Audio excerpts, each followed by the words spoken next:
છત્તીસગઢના બિલાસપુર જિલ્લામાં ગમખ્વાર રેલ અકસ્માત થયો, જ્યાં કોરબા પેસેન્જર ટ્રેન એક માલગાડી સાથે ધડાકાભેર અથડાઈ.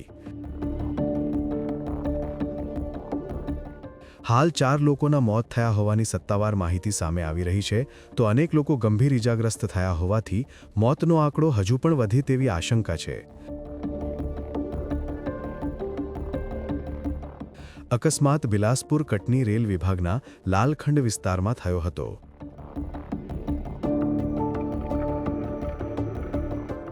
માહિતી મળતા જ રેલવે અને સ્થાનિક વહીવટીતંત્રની ટીમ ઘટના સ્થળે દોડી ગઈ હતી. હાલ બચાવ ટીમે ઘણા મુસાફરોને બચાવ્યા છે, જ્યારે ગંભીર રીતે ઘાયલ થયેલા લોકોને ટ્રેનની અંદર સારવાર આપવામાં આવી રહી છે. સમગ્ર રૂટ પર ટ્રેન કામગીરી અટકાવી દેવામાં આવી છે. ઘણી એક્સપ્રેસ અને પેસેન્જર ટ્રેનો રદ અથવા ડાયવર્ટ કરવામાં આવી છે.